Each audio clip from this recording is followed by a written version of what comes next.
Welcome everybody to Private Listed. Today we have in the house the wonderful Ish from the Joe Budden podcast. Clap it up, clap it up. Woo! So, full transparency. Ish and I recorded this last week. We really tried, y'all. And then I saw the playback and I was like, it looks like we're rushing. So I said, we're going to do this again. We're going to do it the right way. And we're not going to talk about power today. It's only going to be about me and Ish. No power? No power. Did you want to talk about power with me? I don't care. We could talk about it. The floor is yours. No, it's really yours. You're just my guest. I'm moving. We're dancing. It's okay. Cool. Alrighty. So, what I want you to do is to just tell us how you got your start in podcasting. How'd you make it over to Joe Budden? Joe's my friend. Joe's Joe. We've been friends for 15, 20 years. So when Joe first started his pod, he asked me to start a pod, my own pod. Mm-hmm. I didn't want to do it. And that was 15 years ago? No, probably like 7, 8 years ago. Okay. When they first started out, like he literally told me to start a pod. I didn't want to do it. Like I'm a shy guy. I don't like talking. I don't like being in front of a camera. You're shy. Tremendously. Could have fooled me. I'm telling you. Like, seriously. So, when the Rory and Maul stuff happened, okay, I just randomly was at his house. Like, we played Monopoly for money, stuff like that. Mm-hmm. And I was at his house. It's like 1 a.m. I'm leaving. He's like, yo, when you going to do my show, yo? I've been begging you to do my show for mad long. I'm like, all right. I'm going to do it. Okay. So he's like, you could do it tomorrow? I'm like, no, nigga. Like, what you talking about? He's like, no, for real. Yo, some stuff going on. I didn't know nothing about that because I don't watch Joe's show. I don't watch the pod now, but I never watched it. So I didn't know all the internal stuff that was going on with that. And he didn't tell you? Nah. Till he asked me to be on the show at 1-something in the morning. So I'm like, yo, you serious? He's like, yeah. No haircut, no nothing. I'm like, dog. So in the morning, I'm like, yo, I'll go get a haircut. What time I got to be at your house? He said, yo, if you could be here at 12, that's perfect. So I had to call my guys, let my guys know I'm not coming to work, blah, blah, blah, blah, blah. Go get a haircut. I went the first day. I think it was a Tuesday. It was fun. So right. I'm just like, and it's what we normally do is guy stuff. Right. Like off camera, we sitting in here having a conversation. That's how it feels most times. And so the first day I went, I liked it. Then he's like, yo, you could come back on Friday? He's like, yo, Steve Stout coming, so I want you to talk to him. So I'm like, all right, cool. So I went back to Friday. Stout came. It was a great conversation. Mm-hmm. Like, you'll think I've known him forever. So, and I guess the one thing led to another. But initially, it was supposed to be temporary. Okay. It wasn't supposed to be a permanent thing. While he worked out whatever kinks he had with those guys, it was a temporary thing. As the weeks progressed, we kind of built up a fan base. Ice and I kind of built up a fan base. And Joe came to us and was like, yo, even when they come back, I think y'all should pivot and do your own thing. Oh, okay. You know what I'm saying? He said, yo, y'all can have your own separate thing. If y'all want me to come on, I'll come on once a week with y'all, blah, blah, blah, blah, blah. I think that y'all found a space, and I think it would be bad for y'all to just stay here, walk away from it. No, just to walk away and go back to doing what y'all normally was doing. Okay. I think that y'all found something that y'all could expound upon. Well, what were you doing? Because I know you said you called into work. What were you doing prior? I own a construction company. Nice. I own a real estate investment company. So that's what come I on, do, DJ Envy. Who are you scamming? That's what I do, yo. In my part-time. I'm a scammer in my part-time. How bad he turned. He's a scammer in his part-time, guys. Yo, so he got the idea from DJ Envy and started a whole construction company. Doing this way before Envy, yo. Okay, sorry. Allegedly, before we get a cease and desist. Yeah. No, so that's what I owned a construction company for 20 years. I've been buying houses for 20 years. So that's what I was doing prior to the pod. Oh, so you were the one who told Joe not to do it. It sounded like a Ponzi scheme. No, never asked me. So he knew. I don't know what he knew. Intuitively. I have no idea what he knew. But shout out to Envy. Good luck with what's going on with them. Best wishes. Okay, so I don't want to get you in trouble. You're a troublemaker. Go ahead. I'm listening. Not a troublemaker. Come on, it's cool. Alrighty. So you still have your own business going, and you're now on the pod. Have you given any thought to possibly branching off to starting your own? The thoughts crossed my mind. Joe's talked to me about some you know who Chip and JoJo are? Mm-mm. You know who Chip and JoJo are? Mm-mm. Should I lie and say yeah? No, you don't have to. Okay. They're huge. It's real construction real estate platform. It's huge. When you see Magnolia brand, any of those brands and Whole Foods and all that, that's all their stuff. Oh, you mean Chip and Joanna Gaines? Yes. Chip You said JoJo. It's her nickname. Oh, you know her like that. Yeah, Please excuse me. Please that's one of my little crushes. It's like, no, but no. So she be popping them out. She got like 10 kids. A bunch. Yeah. So, but anyway. but look at what they did. Yes. Look at, like, they basically created an empire off of that show. Mm-hmm. They have their own channel now. Mm-hmm. They had a line in Pier 1. They have a line in Target. They had they run Whole Foods. Yeah. So you know what I'm saying? Like the possibilities are endless. But Joe and I've sat down and had conversations pertaining to a construction real estate show, finance based show with me. Okay. Potentially on the network. Would you do it with? Well, because I remember you said earlier that he was trying to get you and Ice to do it. That was just a regular podcast from okay. Ice and myself. Okay. But we've had side talks about potentially branching off into a finance show or some sort of real estate finance based show. Okay. I hope that you vet the people that you have come on your show, because you don't want any blowback from it, right? I don't think I would have blowback from it anyway. Like when we can talk. Yes. When somebody goes on CNN, they don't vet them. Of course they do. They don't. Sometimes. Madoff has been on every single show in the world. No, that's true. You get what I'm saying? No. The CEO of Goldman Sachs has been on every show in the world. They are hosts of show. They ring the bell on Wall Street at 9:00 in the morning. But when they cost hundreds of billions of dollars, nobody calls them a scam artist. They still get their bonus at the end of the year. You get what I'm saying? So I don't necessarily look at it as such. Now, what those guys may or may not have done, if they are guilty of the stuff that they are accused of course I'm not giving them a pass at all. Like, you took somebody hard-earned money, and if you misuse their money, then whatever penalty is coming your way is coming your way. But I don't want to put us all in a box as young Black and Latino investors. I don't want to put us in a box into thinking that we all scamming out here, because that's not the truth. I bust my ass every day. You get what I'm saying? Mm-hmm. My little light-skinned face come home darker than your shirt sometimes because I'm under a furnace or under a boiler. So all of us not doing that. You get what I'm saying? So I don't want us to be trapped into that, to think that, oh yeah, all these niggas out here scamming. Because that's what we do with us. When we start making money, we got to be Illuminati. We got to be scamming. We got to be some shit other than hard working to justify our success. And I don't like that. Can I tell you that I think that's probably one of the more hurtful things that has come out of this for me? So I'll give you some background on me. I used to be a banker. Gotcha. I used to work for a huge financial institution. I used to do wealth management, right? And one of the hardships that I faced while working there was trying to get my own people to invest. And I wasn't at a rinky-dink shop. I was at a huge... I worked for American Express before. I won't say the name of Gotcha. the company. But I worked for a huge institution that had reputable money managers, that had top-of-the-line funds for people to invest in. And I felt like I was pulling teeth. It is. Trying to get my own people to invest, trying to prove to them that I wasn't scamming, trying to prove to them that I had their best interests at heart, that there is risk when you invest.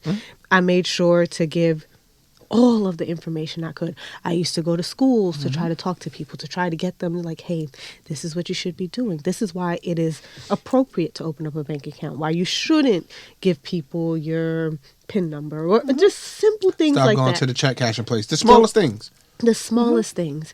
And then when we see something like this that makes the news, because I am in no way saying that you are a scammer. Of course, no. I was just cracking a joke. We're just cracking a joke. But when stuff like that happens, it makes all of ours It gives all of us a black eye. Yeah, it gives our credibility like a black eye. Absolutely. Or a punch in the gut. And I feel like for all of the other people who are trying to do what I did and try to help us, or try to get someone who looks like us a mortgage, or trying to collateralize whatever assets they have, I could only imagine the conversations that they're trying to have. Like, listen, no. This is actually legit. Like, it's going to go here. Think about this. And I just had this conversation earlier today with Ian. Ian Dunlap, Master Investor. Think about this, right? There have been people that have stolen way more money than them. I can tell you some stories. Right? But this has now been on Channel 4. It's been on every single channel. Precisely. So the bad part of this is, and I don't understand how we don't see it, the money that they allegedly stole is going to do our community a disservice, because now it almost is saying, told you so. You can't let them get ahead. Told you so. You get what I'm saying? And so now the powers that be going to start pulling back from us. And that's crazy. Yeah. And again, I've been buying houses for 20 years. I tried to convince everybody to buy houses. I bought my first house. It was a 3-family for $125,000. It just sold last year for $600,000.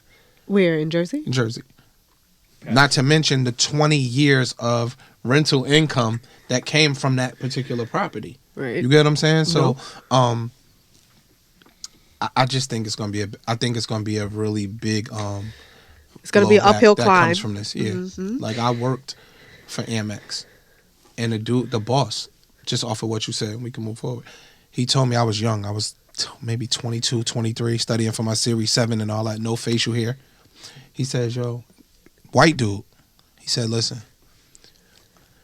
what you're gonna face, I'm gonna tell you the truth, is you're a young black man, and you're going to go pitch to 60-year-old white men. They're going to want to know, what can this young black boy tell me that I don't already know? He said, so to build your book of business is going to be rough. He said, so the first 2 years, if you got a girlfriend, you're not going to see her. Weekends, you're going to come here. You're going to work on Sundays and Saturdays. But after 3 years, you'll be playing golf by 1 o'clock every day. That's what he told me. How long did you stay at Amex? Not even a year. Why? Because building your book of business was damn near impossible with our natural group. And again, I was younger, so most of my friends were younger. If I was doing it now, my friend group is in their 40s. They got kids. They worried about retirement. They worried about investment vehicles and stuff like that. When you're in your 20s, none of your kids' friends are worried about that shit. They like, yo, where we going for the next club? Party over here, party over here. Like, they want to buy sneakers. They don't want to buy IRAs. Yeah. And so that was a hard thing for me. Which is I didn't have parents who friend group I could pitch to. You get what I'm saying? If I had, my mom was up and my dad was up, I could go pitch to Uncle such and such. I couldn't do that. So it wasn't conducive for me to stay there. It's so crazy. We'll talk about this more off air because no, don't be sorry. It look like you over there like, I'm getting triggered because I used to work with someone who was, well, we all started when we were fairly young. He may have been like a year or two younger than me. So let's say he was 22, 23 when we started, and his family. So when you come in, you get your book of business, right? And your book of business, I'm not going to make this long and drawn out, guys, I promise. They gave y'all a book of business. Oh, lucky Wait, you. hold on. Wait. Listen. Someone was retiring, and we had to split the book of business. Who do you think got the scraps? And who do you think got the meat and potatoes? So not only did this person get the bulk of the book and the money makers in the book, like people that we know are for sure going to invest, that already have investments here or within the house, right? His parents, used, you know what, let me stop. His parents helped him. I won't say exactly what happened. They helped, right? His parents had a network, and they just used to funnel people into the bank and say, here you go. We need to do that. Yes, but we don't. And this is my plea for you guys to start thinking about what you're going to do when you retire, because we live in America. It's not like we live in some other foreign country where you don't have to worry about healthcare. You don't have to worry about retirement. This is my plea for you to do so. Whether you're 19, 20, 21, 22, 23, 43, you have to do it, because there are still 43-year-olds who do not have a 401k. 63. Yes. 73. People pass away, you got to do a GoFundMe. We got sell and no insurance. We got to sell fish dinners and T-shirts to put them in the ground. Yes. That's a real thing in our demo. Like, yes. You know what I'm saying? Like, that's crazy to me. Yes. And then, oh my God, I used to have to beg people to get life insurance, which I still cannot understand to this point. I hope one day, like, I hope one of us, somebody, anybody, we can come up with some sort of insurance company. Do you know how many people I knew who started insurance companies? Like, their family started an insurance company, and I'm just like, why can't we do that? I know a few people that have. Really? Young and black too. They're black. Okay. Hook me up. We getting there. They're getting there. Alrighty. So we're gonna move from financial institutions and it's just your background, but like you're a big hip hop fan, as we've seen. I am. And you have a lot of thoughts on it. And I won't talk to you about your comrades' thoughts. Okay. But I am curious what you thought about the Drake album.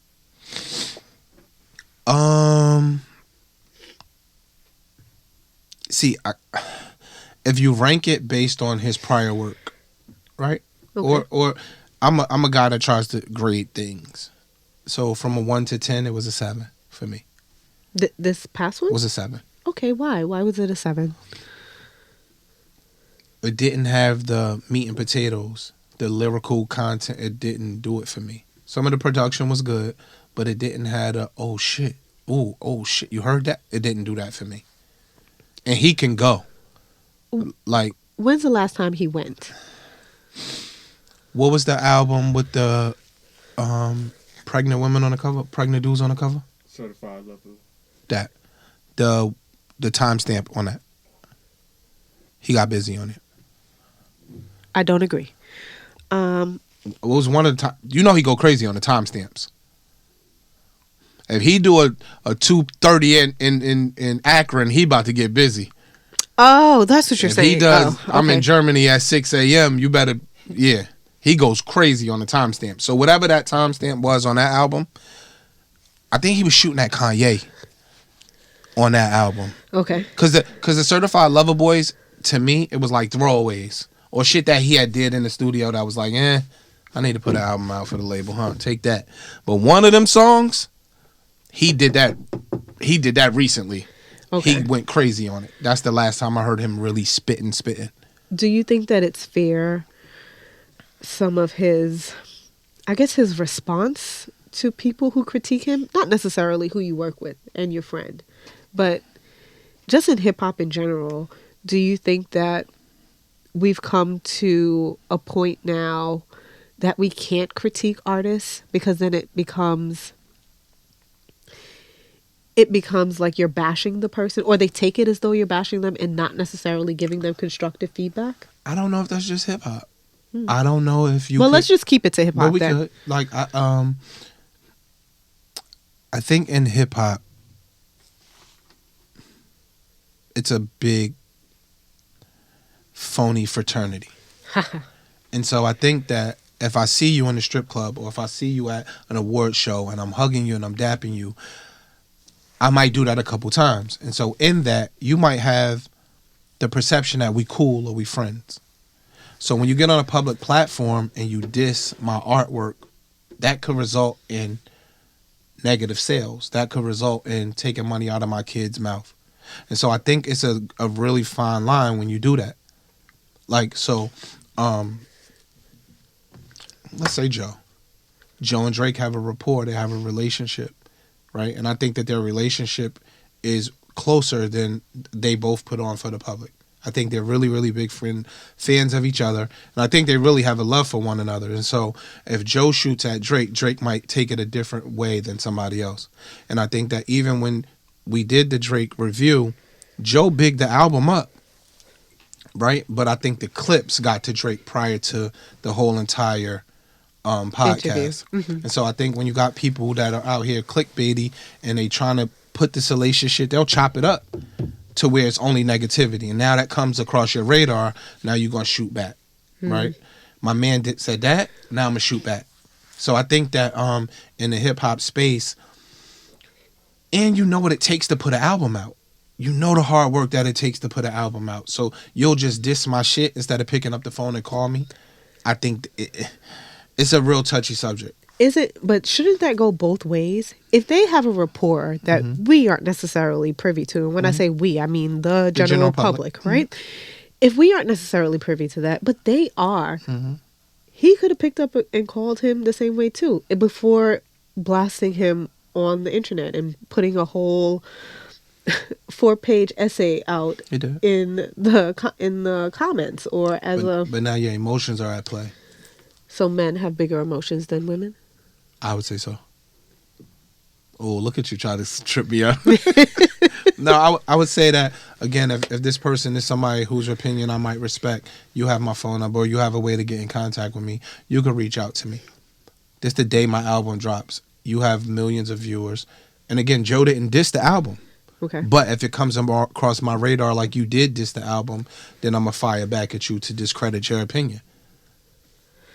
Now that we're talking about this, I had to act like in my head while you were responding to me, I'm just like, maybe he's just playing us for a fool. Drake? Yeah. Maybe he wanted that because this just gives him additional publicity. Joe Budden has millions The of biggest people. fan base. He has a huge podcast. Him, Drink Champs, and there are a couple other people, but somehow Carisha keeps winning. So, of course, he's going to... Y'all can laugh. Laugh. Y'all can't see what's happening, but everybody's like this, trying to hold it in. But it's kind of funny. The reason why I say that is because, like, it's almost like he's playing into the hand a little bit. You know, millions of people heard the soundbite, but they also heard the rest of it too. So I don't think Drake is an idiot. Far from. I think that he's Super calculated. Super calculated. And I think that he wrote that entire 4-page letter, Aaliyah style,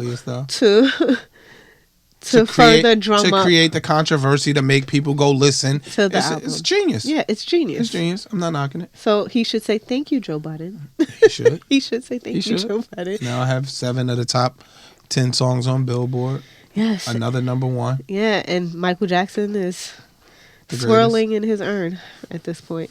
We're trying to make something happen. People are trying to get it back on the charts. Do you agree with that? People trying to stop him from getting more number ones than Michael? No, I think that you kind of gotta, like, us as older people. I'm older. We kind of try and live in that time. You kind of let it go. Like, it's hard to do that, but you kind of gotta let it go. It's a different time. People physically went out and bought albums when we were young. Right? So when you say Thriller sold this, definitively sold this.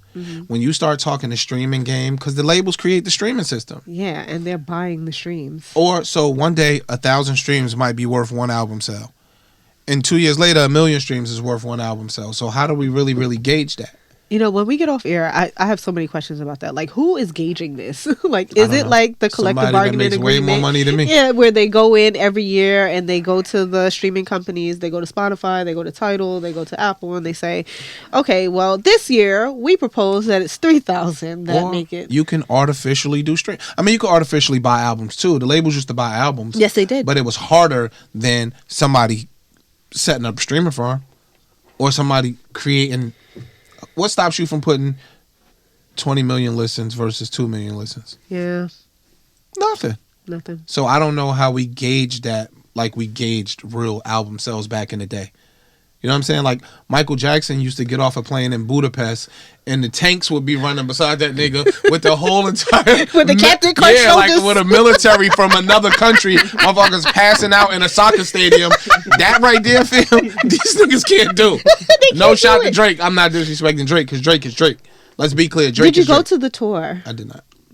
Drake is Drake, though. Okay. Like, Drake is cemented in hip-hop culture, history, all of that stuff. So I don't want to discredit that. That nigga's phenomenal. He's phenomenal. And has had... I think he might be a little bored. Huh. I don't think he really had no competition. Did you ever wonder why he never... I don't want to turn this into the Drake show, but there was something about him that I always wondered, like, how come he didn't continue to act? I always wondered that. Like, if he's bored, like, just only because you said, like, I think he's bored, I'm like, he could have dibbled and dabbled in other things. I don't know. I'm only saying that, you know, just for conversation. Alrighty. So besides Drake, what else has been happening in the news lately that you... Bless you. It's okay. You can let it out. No, I promise. It's real life. It's not cool. I appreciate you for not doing it into the mic. It's all right. But besides Drake, I'm glad we got that out the way. That we've settled the score there. That people can use their insight and say it's not as black and white as it seems. There's probably other underlying factors that are happening there. I'm sure. Right? I'm sure. So now, speaking of underlying factors, the last time you were here, we had a little conversation that I feel like we should broach again. About? It was about double standards. You really trying to set me up. Come on. I'm not trying to set It's cool. you up. Let's go. So, we don't have to talk about it. No, we could. Fam, the floor is yours. I could two-step. I'm all right. Okay. We good. So, the last time you were here, first of all, do you have children? Yes. Okay. How many children Two do you daughters. have? Okay. How old are your daughters? 1 and 7. Nice. So, you're a new daddy. Starting over. He's starting over. Well, with the 1-year-old. But they're like around... When does the 1-year-old turn 2? She just turned 1. Oh, yeah, you are starting over. She just turned 1. Whole new ball game. All right. Sorry. I just had a flashback. I'm sorry. I see it. Go ahead. I just had a flashback. So you don't sleep. So maybe that's why you were saying the things that you were saying to me the last time that you were here. Because the last time you were here, Refresh my memory. you said to me that I'm treating my daughters differently than I would treat my hypothetical sons. Of course. Right? Now, as a parent, and you yourself, you would understand that it's probably too early in the game to make that assessment. But let me tell y'all what else he said, right? Because we'll add in the clip of what he said, right? So he goes, Rat and Rondo over here. my 17-year-old son can do things that my 17-year-old daughter cannot. Indeed. And so your example then was my 17-year-old daughter cannot spend the night out. At her boyfriend's house. At her boyfriend's house. You don't know where she's going if she's going to spend the night out. All right. But if she says she's going to stay at Kim's house, cool, you're going to stay at Kim's house. Wait, She tell me she's going to stay at Ken's house. Let me get through what else you said. Let me get through what else you said first, and then you can argue back with me. Got you. But my 17-year-old son could have company stay over. Why? It's potentially. Potential. See, we don't have to argue because you just said potentially. That's not what you said the last time. I'm gonna help you out. Help me. Help yourself. No, I'm gonna help you. Look, I would be way more inclined to let my son have opposite sex company than my daughter. My daughter can't do it. Let's be clear. No. So you wouldn't let your daughter's boyfriend, male friend, come over to the house? No, he can come over there. Oh, okay. He can't stay over. there. But why can a 17-year-old girl come and stay at your house? Okay. Why would you want to feel responsible for that as an adult? Responsible for the woman? She's 17. She's underage. Let me tell you a few scenarios, and that was a hypothetical. But let me give you a few scenarios. I know men that have been caught in girls' houses before. Mm-hmm. Right? You are putting your life at risk getting caught in some girl's house with their father. You're a man. You can address that, right? So I'm not saying... He can't. He's not here. Oh, my bad. I don't want my boys gonna be boys, girls gonna be girls. Y'all know what that entails. I know what that entails because I was the guy on the opposite side of that. I don't want my son being caught in some girl's house and being put in harm's way where her dad... I wouldn't want my daughter being caught in somebody's house either. But I feel like... I'm an analogy, guys. Y'all know. I can't find one. My daughter at 17 years old wearing a mini skirt or some clothing that is provocative and sexually inviting is scarier than my son walking outside with his shirt off. Maybe not a good analogy, but maybe not. I'm just giving you an example of how the world is not fair. And there are double standards that exist in every single realm and forum in society. I didn't make them up. They're there. But I wouldn't want my daughter to be encouraging that type of behavior. Way, way, way less than I would want my son to. Okay.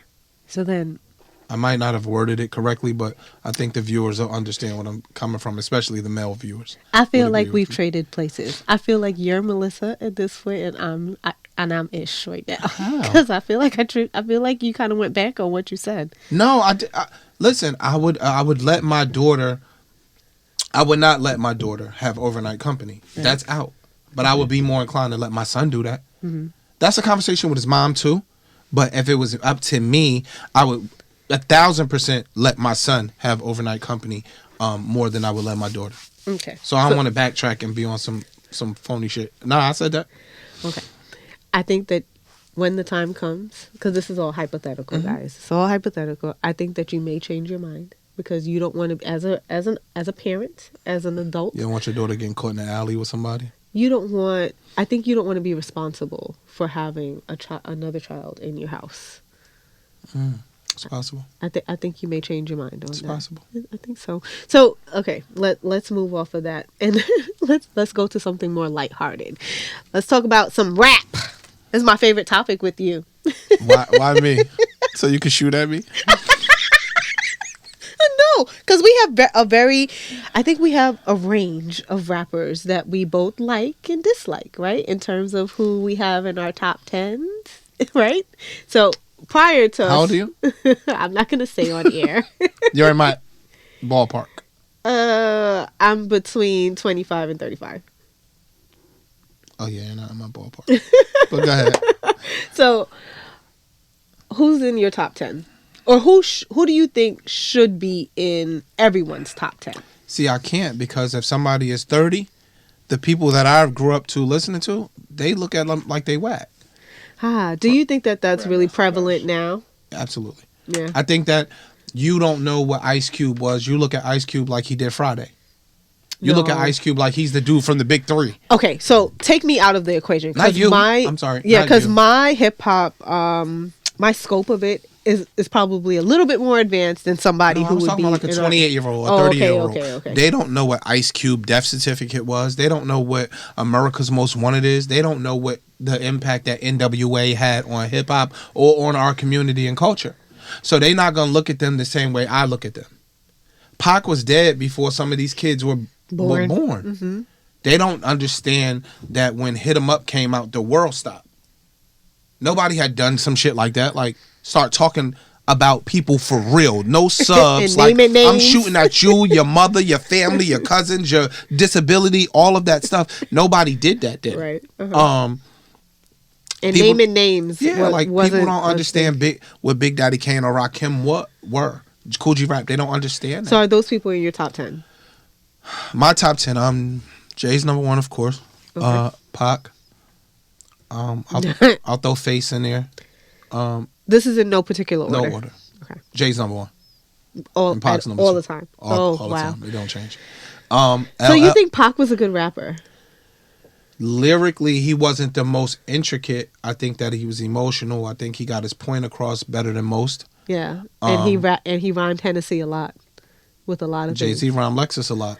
Texas and Lexus have been in about 17 Jay-Z raps. He's still the best rapper in the world. No, He's I still can the count best how many rapper times in the he did world. that. I can count how many times he did that.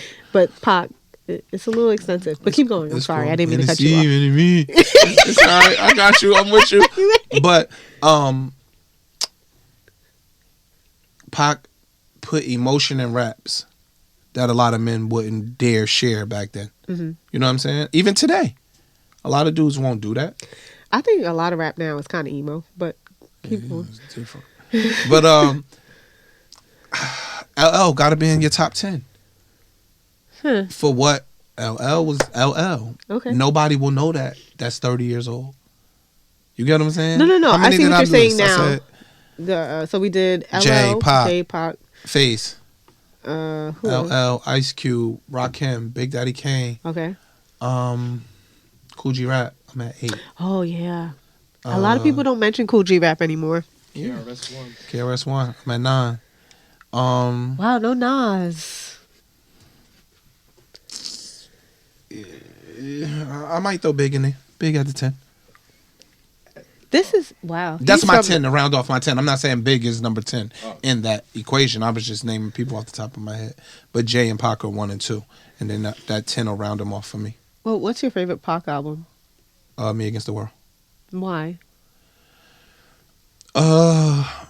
Really well put together body of work. This is pre-Death Row. Mm-hmm. This is the album that he made right before he went to jail. Go listen to it. I'm not trying to be funny. Oh, okay. Like for a lot of people that, again, a lot of people don't even really know Pac's catalog. They only know the I Get Around and the songs that were commercial successes. They don't really know what he's talking about. Oh, dear mama, yo, nobody want to hear that shit. Like, that's what they say. So, for me, I was outside back then. I used to run the streets back then. So I would be standing outside at 3 o'clock in the morning listening to Me Against the World. Mm-hmm.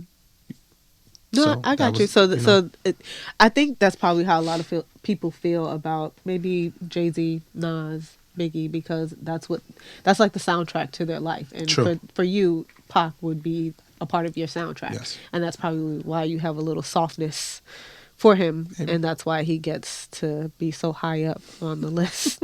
I'm just trying to validate this. Like when people hear this and they start making those comments, I'm just trying to explain the 40 to and people ups will why. I don't even know if they're agree. gonna rock with you, because for you to put Pac before Big, I didn't put him in. I didn't put him before. you did. Big. You I said 1 Jay and is 2. 1 and Pac is 2. Listen, And I'm not from New York. Where you from? I'm from New Jersey. Oh, you're the only person to make the distinction. You know, most people from New Jersey. That's a New York bias. Okay. The big thing is a New York bias. I'm telling you. You I don't want no sauce. think that Biggie is regional and we are Yes. delusional? Yes. And I learned that from the pod. I didn't think that at first. I learned that from the podcast. I learned that this year from being on the internet, that people don't hold Big in the same regard as regard. New Yorkers. I promise you. Yeah. They do not. My heart was They be broken. mad at us. Yeah. The Atlanta people, when we don't put somebody from Atlanta in our top 10, when you're not putting Andre 3000 in your top 10. You didn't mention Outkast at all. Even prior to us filming, guys, he didn't mention Outkast at all. I didn't. But if you don't put Dre 3000 in your top 10, they want to fight you. Do you think that he deserves all of the accolades or the cultural Praise that he gets, and just the adoration or adulation that he gets? He's a phenomenal rapper. Your favorite word is phenomenal. I think Something that like a phenomenon. Let's go. I think when you start talking about rap, the subject matter is what pushes you. So people love Lupe. Lupe's fire from a rapper standpoint. But somebody that's outside every day, that's hustling and that's doing this and that and the third, they don't want to hear Lupe. Some people, Eminem could put together words amazingly, right? Nobody don't want to hear that shit if you not living. If you live in a street life, cut that Jada on. Don't nobody want to fucking hear Eminem. But some other kid that's living a school book life might want to fuck with Eminem and be like, Jada's cool, but right? Eminem will come on a Walla rape a chihuahua. Like, no, nobody want to hear that shit. Not while you wait for Chihuahua. He says all types of, he can rhyme words very, very well. Yeah. But the subject matter from an Eminem album is not going to resonate with a kid that been outside when they was 15 years old doing what they had to do to get money. It's not going to hit for them. Like a Kiss or Beans or Jewels. Or, like, it's just not, it's different. So I think the relevance is your walk of life. How do we explain then? Yes, I agree. I agree with what you just said. I'm not. My question now is not to Gotcha. go against what you're saying right now. How do we explain what's happening now? What we call legacy rappers. So all of the rappers that we just named, whether we say Kiss, whether we say Fab, and Fab doesn't put out projects anymore, but Kiss, Fab, even Jada. I said Kiss already. There was somebody else in particular that I wanted to name, but even Ice Cube. Anybody that's a legacy rapper, right? Mm-hmm. How are these people able to sustain their fan base, and we still have all of these an influx of new rappers, more so female now, who are making more noise than the men? How are these people able to sustain their careers, and other artists are just fly by night, whereas they're kind of like disposable at least. I don't want to say it that way, understand, but you get what understand I'm your saying, question. right? The Grateful Dead, Metallica, they can go on tour and make $100 million. You get what I'm saying? Yeah. Cher, bony ass could go on tour tomorrow and make $70 million. Yeah. I think that when and this is where I'm going, when the fans, you resonate with the fans, you have a lifetime fan. These younger kids are making songs. So Ice is on our podcast. All of these young artists, they'll be talking about them. I'm like, who the fuck is that? Ice will be like, yo, you know a song. Ice will play the song for me. I'll know the song, Right. but I don't relate to the artist. When we were coming up, we related to the artist. We liked the art. This is why I have the Nas argument so much, is because I think people just love Nas, right? And because they're a fan of Nas, he could put out something, and the people just gonna gravitate to it because of their love for Nas. And that's a testament to Nas. That's a testament to Nas that you came out in 1994. 1993 4 was It Ain't Hard to Tell, right? That's first single. And from that, you got a 30-year life of people just following you and still want you to put out product. That is amazing. With these younger kids now, it's a hit or miss microwave song that they put out. And once the song is dead, the artist is dead, the label not doing artist development. The artist can't even really give good interviews that even lure a fan base in. I remember Jay-Z getting on Hot 97 with Angie. I remember this artist getting on Hot 97 with Angie, or going on Star and Buck Wild. You learned about the artist. You gravitated to the artist. These kids today can't even talk. No, they cannot. I'm not trying to, and I'm not even trying to be funny. They not no, I don't think compelling. I don't think you're being funny. I think that is something that I worry about a lot. They are antisocial. Mm-hmm. Their minds have been muddled by the use of electronics. So being able to interact with people face to face. You see, like how you come in here and we can naturally have a conversation. We don't know each other from a can of paint, and we can just talk to each other. I've been in interviews where I have been pulling teeth. I believe you. Somebody just told me that recently. And they get scrapped Somebody because I can't even hear them. Yeah. Even for us. Even for our show, we've had interviews that are just, but then we've had interviews where these kids will come in, right? And they're multi-millionaires. And they're so guarded. And they barely want to be there. You can tell they don't want to be there. And then you gotta keep dragging it. And you see them opening up. Now they telling you about their mother, their father, their sister, their walk of life, and how they grew up. And now they hugging you. While y'all laughing, they hugging you. Because you've reached a place where it's just not the normal. So what's on your album? What producers did you work with? Did you like this? Did you like that? No, we start talking to them about life. Again, but we're older men. You get what I'm saying? So they kind of look at us like uncles, but we're older, so we start talking to them about life, and it opens them up. These little kids have a ton of money that they're making. So you 20 with $10 million. You arrogant. You condescending. You know what I'm saying? You got the grown people kissing your ass. So I think that is a gift and a curse for them. Do you think that has been the demise of a lot of young artists that we've had over time? Like, I use, I don't know if I should say his name or not, but there was a young artist who got in trouble early on in his career. And sometimes, I think the argument that I made for him at that time with the trouble that he had was that, think of it this way. You've been rich since you're 16 years old. Everyone around you tells you can do whatever it is that you want. And then once it's time for you to be reprimanded or for you to have any sort of consequence to any of your actions, it's almost jarring to you that you have to listen to authority or that you have to pay for what you did. So he goes on a media run to try to reestablish his prim and proper image. And I don't even know if I wanted to say image, but just like the facade of him being a good guy. Gotcha. And then after a while, he just throws it to the curb. Y'all think I'm bad? Then I'm bad. I'm just going to be that. And then I think I know what you're talking about. You think so, right?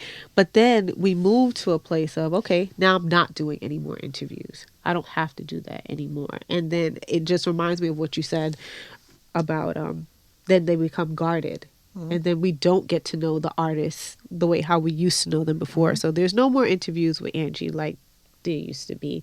There's barely any interviews with Flex unless he's... There's no more Angies either. Like, that's the thing. But Angie's still around. But there are no more Angies. And when I say there are no more and Angies, no more Wendy's, and no like more... people wanted to come sit with Angie. Like, that was an honor and a privilege to come sit with Angie. There are no radio personalities in New York City. Well, we still have the Breakfast Club. That's it. That garner that. Okay. Like, the radio after work rush is the most important spot on radio. Yeah. No shout to Nessa. No disrespect to Nessa. I like Nessa. Yeah. But and Angie still has that spot. But Angie's older. These younger kids aren't that. Like, you need a young Angie almost now that is relating to them. Because again, when Angie was Angie in her prime Angie, everybody stopped there. I'm going to sit with Angie. Yeah. We ain't know who was on the other side. I'm going to Angie. Yeah. Because we had a symbiotic thing going on with Angie and Ross, Angie and Jay, Angie and Kiss, Angie and 50, Angie and Styles. Like, you get what I'm saying? Everybody with Angie and Usher. I'm coming to see Angie. I think we don't have that. Is anymore. It necessary now? Yes. Okay. I think it's more necessary now, like I said, because now the artists don't, I said resonate a lot, but the artists don't resonate with the fans. We don't know these people. We don't know them. We don't know them. We don't know them. We know the dances that we learned off TikTok. Yep. We know what we heard in the club that was sped up we know 5 what times. Camera somebody caught them coming out of a restaurant with somebody. And that's it. That's it. And what they post on socials. Do you think that people will take what you're saying seriously? No, who the hell am I? I'm not an artist. You're I'm not an artist, but you have a platform. True. And sometimes I can only hope that we're not just doing this to fall on deaf ears sometimes. Right? Like, you talk to millions of people every day. That just scared the hell out of me. I had a flashback. But we're fine. We're fine. Okay. We're fine. But yeah. So let's start to wrap it up a little bit. We talked about hip hop. The only thing that I didn't get to talk to you about, because we got off of your Tupac thing kind of quick, was Jada and your thoughts about not Jada, Styles, and P, but Jada Pinkett Smith.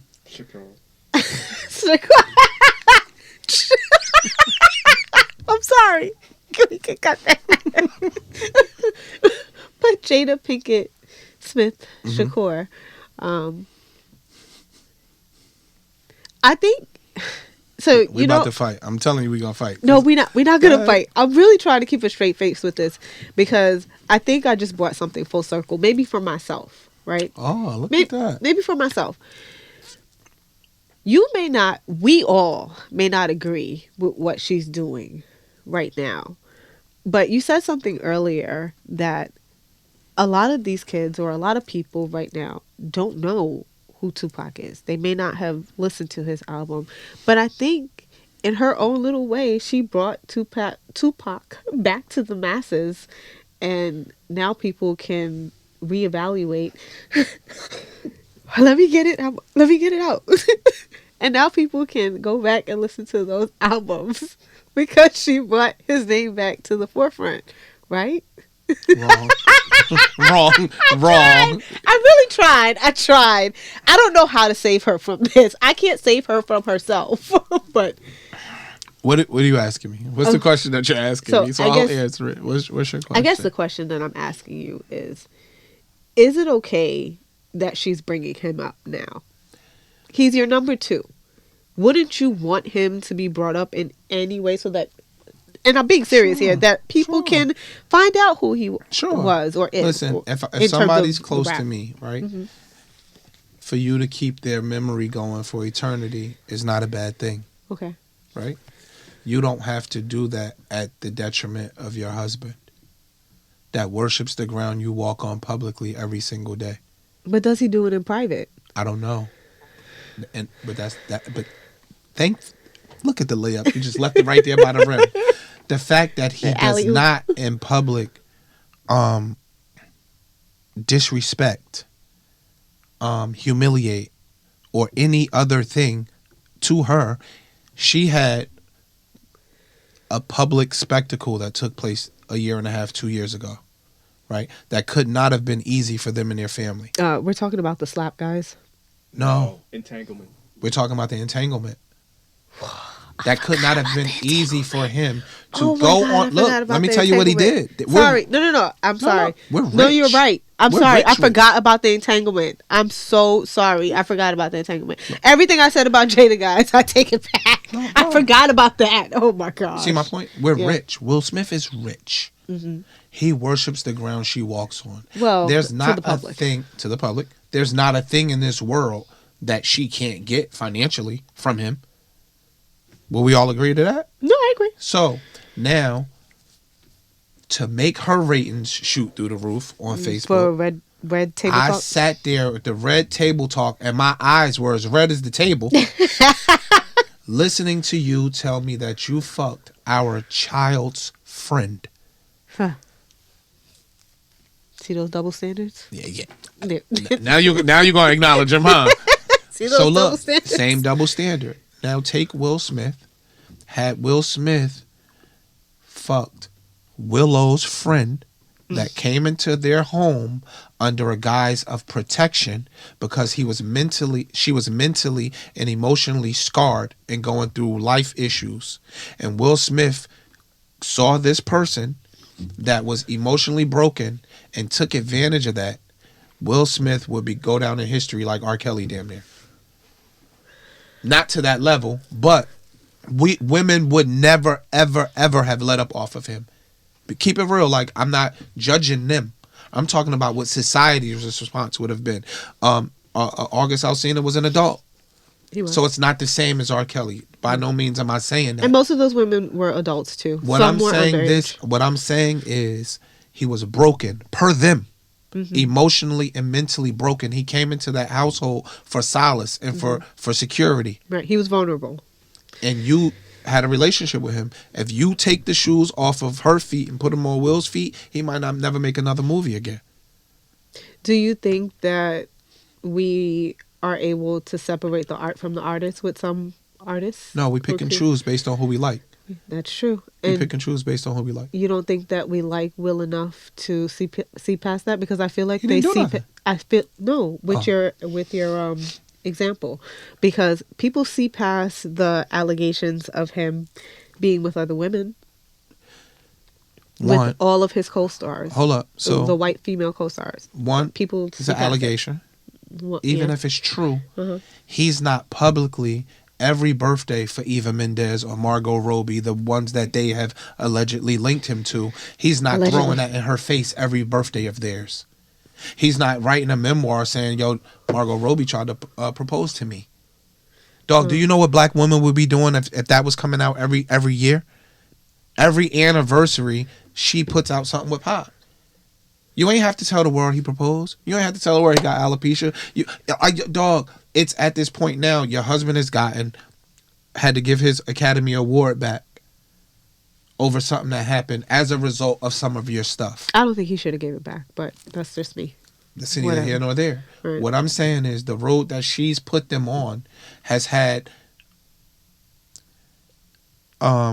damaging effects to his brand and probably to his mental health. So to me, you can't love me, dog, and you putting me through these types of excruciating circumstances. I don't think love does that. If I love you, I could cheat. But it's called, hear me out, it's called cheating for a reason. What? I'm trying to hide the hurt from you. People cheat in the world. If I'm just like, yeah, here go shorty, so what? Take a picture. We ain't say less. I don't care what your thoughts are. When you love somebody, you try your best to shield them from harm. You try your best to shield them from pain and from hurt. That's what love does. You could want to hurt a motherfucker you love and can't even get it off. Like, ooh, I wish I could, but I can't. We've been there, I'm sure. So my point is, you can't tell me that you love me and you keep putting me in the headlines looking like a fucking Neanderthal, and now you saying you doing it for a book run? Bitch, we rich. What book run? What are you talking about? Her memoir. No. We rich. Rich. Rich. So you don't need the money. And he sat up there last week and still said she can do nothing wrong. I don't care who he fucks. Get that man his props. I don't care who he fucks, yo. I don't agree. They both fucking. What are we talking about? Okay, So y'all going over the rumors of his alleged affairs. No, they both. Allegedly, Listen, they've if had that's an open what relationship works, for some time. yes, if that works for them, then. But he so has be not it. embarrassed her publicly out of his mouth once. Y'all can't tell me. No. I can't say that.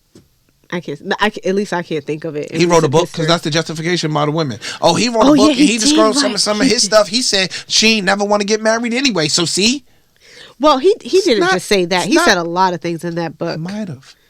Not might have. He did. I believe. No, I never read it. I'm saying he might have. Yeah, he said he was very forthcoming about how hard he is to deal with his temperament and I guess just being in Hollywood again. Being Yo, you know what the young and artifice rich. are? Yes. He still takes the blame. He takes the blame for everything that goes wrong in their situation. He stands in front of the bullet and says, shoot me, yo. She did it because it's my fault. Even in Vegas. Shoot me, yo. He did it because it's my fault. She did it because it's my fault. Get that man his props, yo. All right. Ish. It has been wonderful. Cat got you. Come on. Y'all have nothing in response? I do, but I'd rather do it off air. This is for you. I get enough hate. So you just go out and shoot? I'm gonna just let you. I'm just letting your. Let me shoot at me all day? I'm just gonna not shoot at you, but I think your opinions are strong and they should stand on their own. You don't need me to agree or disagree. Boy, you Right? just How you weaseled feel? your way right up. You just weaseled your way How do you up. feel about Power? We'll end I on love that. Power. You like Power? What's your favorite one? Power. The original. Yeah. Yeah. I think all of them have bright spots. And all of them have spots. I like Tariq. Most people don't like Tariq as much as I. But I like Tariq. I think they like him now. Before I'm they I'm did it. talking about the show. I just call it Tariq. You mean Ghost? I call it Kanan. I call it Kanan, Tariq, and Tommy. That's it. I ain't getting into the book 17 and none of that. It's Kanan, Tariq, and Tommy. Kanan, Tariq. Oh, so you like Tariq? Okay. I like Tariq. Only thing I just can't figure out with Tariq is this nigga will get to the other side of Manhattan at 4 a.m. with no car Jesus. in 20 minutes. I just And where this college kid wears $10,000 worth of clothes every single scene is amazing. Yeah, But for those of you who don't listen to Chronicles of Power, that's another podcast that I have, and they and every week I'm like, okay, so you have on a $10,000 jacket. you got the Celine. I googled the shit. Celine jacket, Yeah. $6,500. I'm going to buy it, and I'll she be like, couldn't oh, buy. no, I'm not. She couldn't buy books. I'm not. She couldn't buy books. She had a Louis Vuitton backpack. Everybody in and there. couldn't buy books. Everybody on the show wears at least 10 grand a day. But you know what's so cool is I was actually speaking to one of the actors from the current show that's on, and he said he had to write a letter to the showrunner or like an email to the showrunner and say, hey, if this person is down and out and they're struggling with addiction, I don't think that he should have on a Dior sweater walking through the projects. And I was like, that he bought good before he call. was getting high. No, his response to that was, because I'm sure that was the retort. He then said, he says he probably sold all of it to get high. So I was like, oh, good point. That's why you didn't have it on, because then when you look at him, he took off all of that stuff. His apartment was empty. He's been down and out. So I think they are taking feedback well. Is what I'll say about the $10,000 clothes. With regards to the new show, I like the new show. They're in their second season, by the way.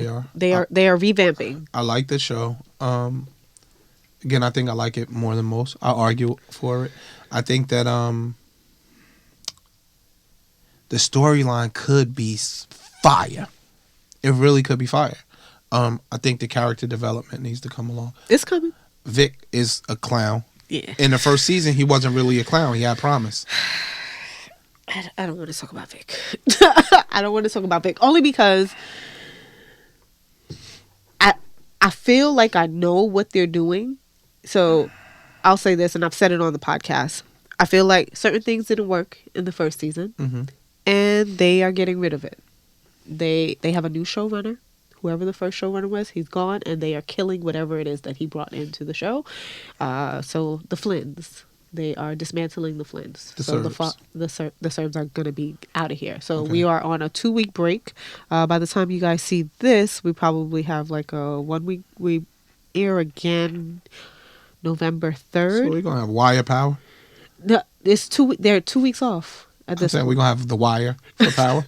Yes, we are. Is it all blacks shooting each other? No, I think they're going to introduce other characters like how they do in regular Power. Because remember, they still had Serbs, they still had they had Milan, they had other They had a people. bunch of I them. think they're going to introduce other people, and we don't know what's going to happen with Vic yet. The way how it normally goes is once you start to snitch, you're going to die. You're gonna get out of here. So he's going to get out of here. I don't think Claudia has much longer. I think Vic, just me trying to predict the future. I think Vic is gonna save Tommy's life, but he gonna buy it. Cause I think in his heart of hearts he don't really want to be a rat. I think he gonna end up doing something real noble, but he gonna die. That's my personal opinion. I hope it ends like that for him. Yeah, I think that I think Claudia might live, yo. I think Claudia might live. I think they did a disservice by killing Ileana. Yeah, I think she didn't really she like had a that. place in the show. And I think either Jannar or his brother dies. One of them die. And we'll end it on that. Thank you so much, Ish. Have a good night, everyone. Thank you.